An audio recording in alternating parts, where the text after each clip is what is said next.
I was just in a little rented condo out to the side, and it was completely deserted. Like the whole city was deserted. Everyone was glued to the TV trying to figure out what to do, and I didn't know anybody. And the boat that the terrorists actually went on, it just went right by the apartment where I was staying. And but then I realized, this is why I really need to make this film even more. Like, I had gone to make the film, I'd already written the story, and so it was I didn't know whether we should go to Jaisalmer to shoot this film, because at that time their tension was so high between India and Pakistan, and Jaisalmer is right at the border of India and Pakistan.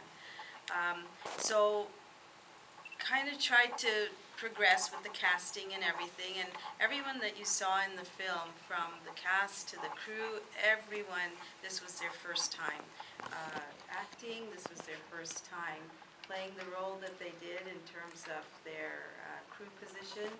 So it was really something that was put together quite miraculously, because the first time when I went to shoot the film, ended up actually on the second day of shooting, I fell and I broke my ankle, and that was a big obstacle. I tried to sit in a scooter rickshaw. You probably know what that is. Yes. Trying to direct with one of those little monitors, and that was not easy. It was very hard, because you're in this scooter and you're very far from the actors, so yelling on a megaphone. But I realized that it wasn't really working the way that I wanted it to, because of this distance. And so I actually had to send the whole crew back to Mumbai, and there were around 30, 40 people there, and we had to send them all back. And then I came back to Canada. I kind of looked at the script again and tried to, at that time we were shooting a short film. It was only 30 minutes, the story. And then I lengthened it a bit, and it became about 90 minutes, but then the sad part is that I wasn't able to raise sufficient funding to shoot 90 minutes. So I had to cut out a lot of scenes, and therefore it became a very, very simple story. When we went back to India, or when I did, sorry, not we, because I wish I would have taken a whole team with me, but I didn't. And when I went back to India, this time, there were no terrorist incidents or anything like that, but we got shut down when we were shooting our big climax scene in the fort.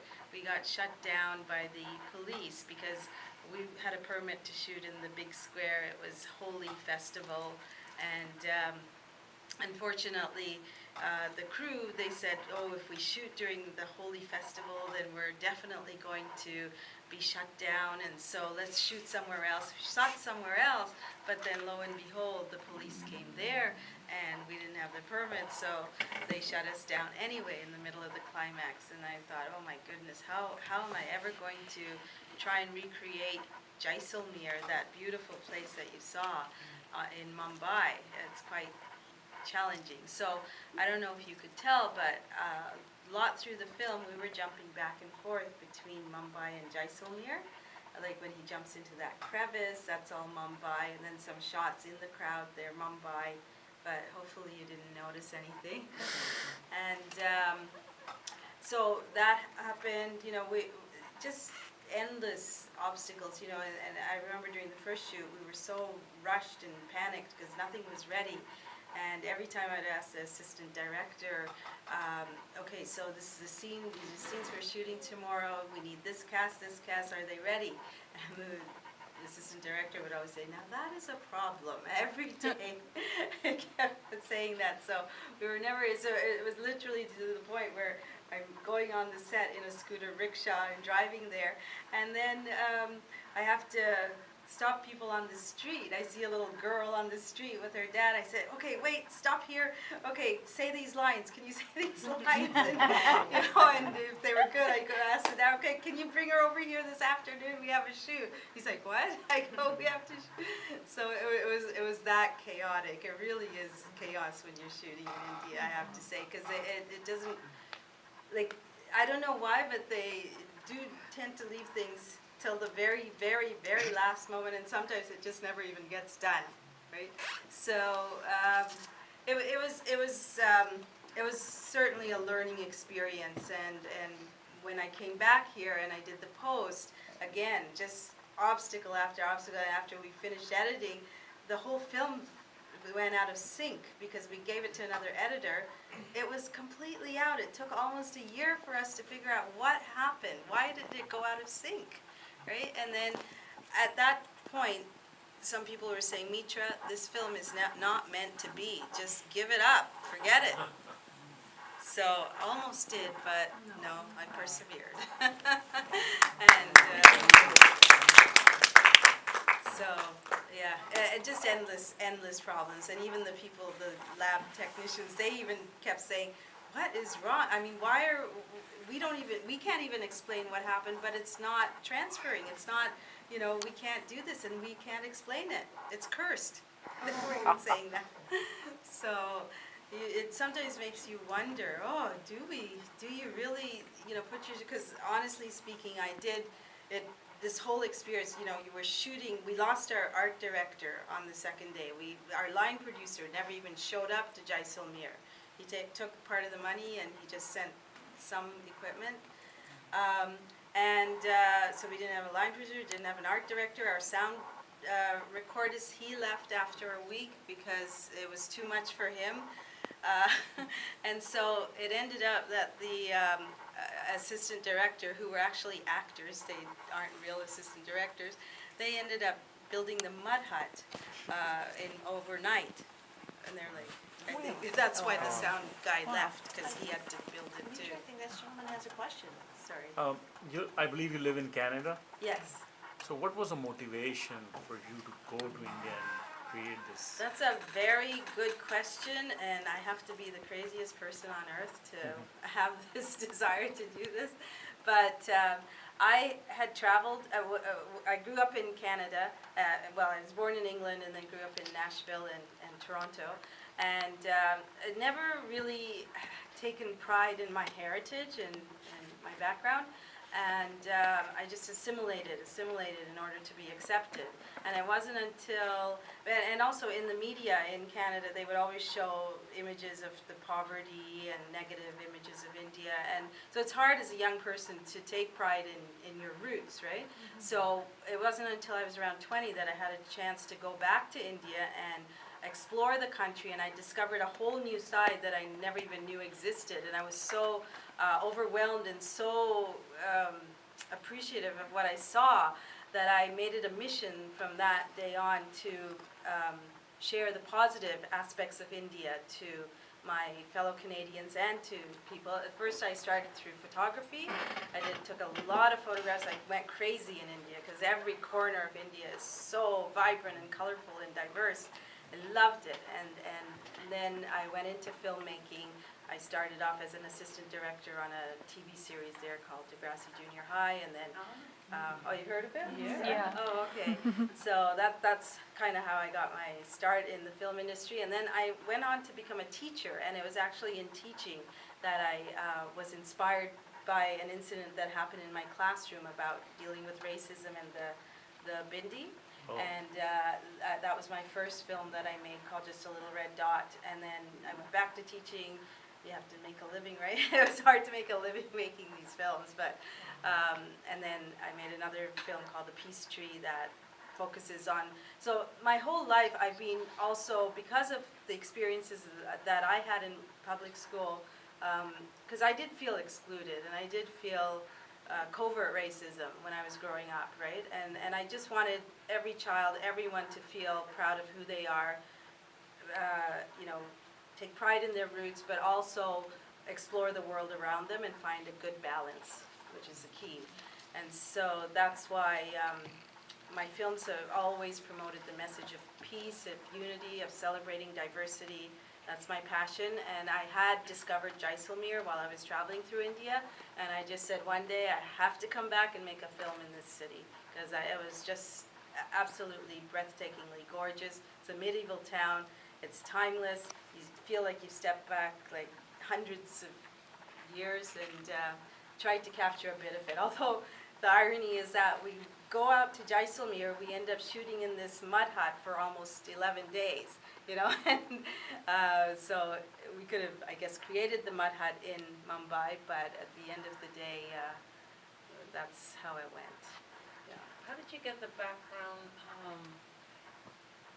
I don't know if there's information, but they give the backstory of what happened to the Kareem? Boy. Yeah, to Kareem, and his motivations and how it works, and how a person becomes a suicide bomber. How did you get insight into that? Research, right? And I mean, there are many different ways. It's not just this way.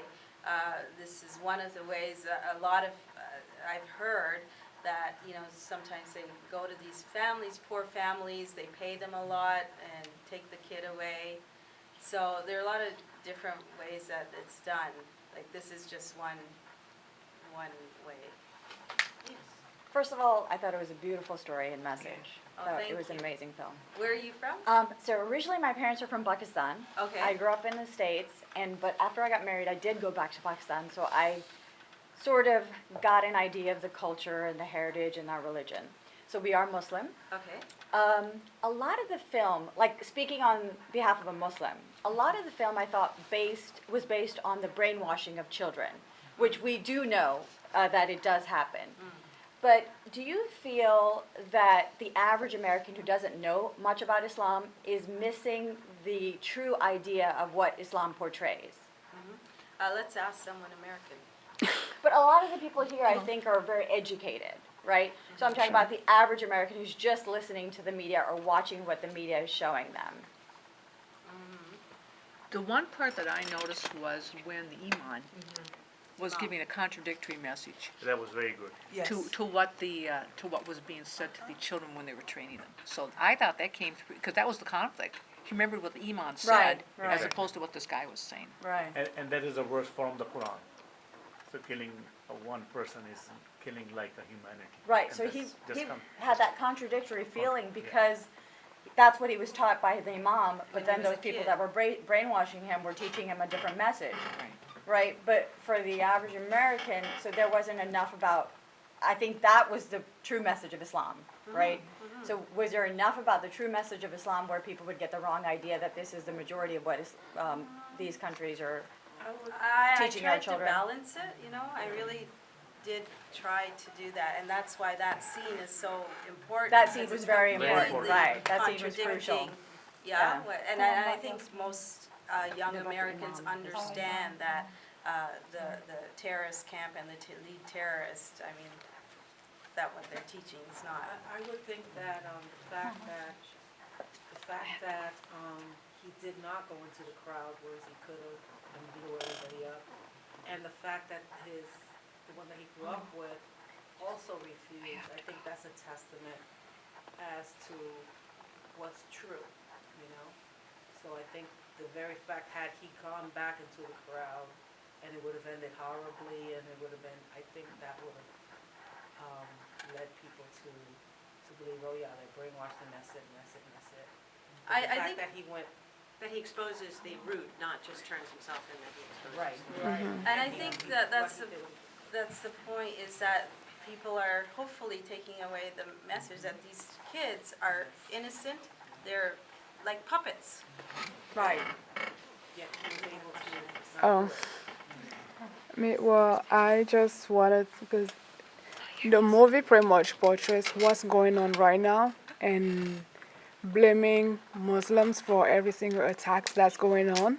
And people, I actually feel like many people need to watch this movie so they understand that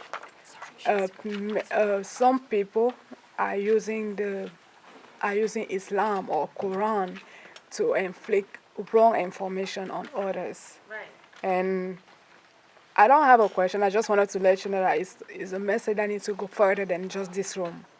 So that's Sorry, that what? is a message that needs to go further than just in this room.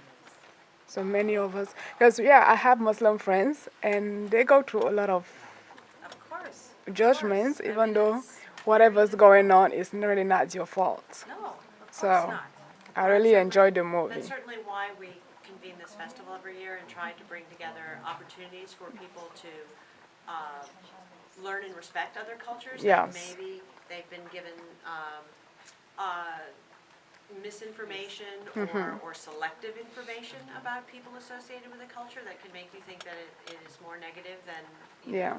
because of course we know people are people all over the world, and that's sort of the message we want to, to start to look at our commonalities and our human dignity, And it's very important. And I think it's important for, maybe young people to see this and Yes. how, people can be swayed, right? But at the end of the day, you have to make, inside what's right, you have to really think about it and make the right choice, because life is all about choices you make, and he did end up as a programmer, I can say, I'll get your question, then your question. As a programmer watching it for the first time, what occurred to me when I was watching was it reminded me of the Dickensian kind of framework of Oliver Twist.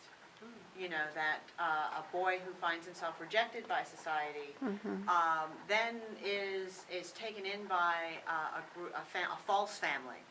And because he had been rejected, he is vulnerable to being shaped by a false family instead of by what real commitment, real love, and real appreciation is. So I think the film was amazing to me, and I really have to digest a lot of information about it because it touches so deeply on many things like religion. And what I like that your film does is it shows you there are many sides to issues. Life is very complex. Religion and race are extremely complex issues that we don't, I think, delve and talk enough about. So I hope I can articulate my point, which is simply, I think that structures and religion are very important, but your film shows how different people can interpret religion and how they may use religion in a certain way that satisfies their belief system. So what I really like about the film is that you show both sides of an issue. I don't know, I was raised Catholic. I'm no longer a practicing Catholic, but I don't know if there's any true form of any one religion, but I think we all choose aspects of our religions in a way that satisfy what we believe we should be as human beings. And so I think your film shows that. So I think for that, I think That's great. that is totally amazing. It was shot beautifully too, and I really appreciate the work that you did to do that. So, but thank you for such a thought-provoking. I was just wondering, how can other people see this? Well, I mean, it is going to festivals right now. Outside of festivals, no DVDs, nothing? Not yet, no, because as soon as that happens, festivals won't take it. It's a That's the process. problem. It's a process first going to the festivals, Yeah. and then you all will work on more commercial distribution to try and find out what's. Yeah, It they should. takes about 2 years on the festival circuit, and then, because as soon as it goes online or something like that, nobody will take it. No festivals will take it. Festival audiences, it's great to have audiences like you, because you appreciate films like this, and.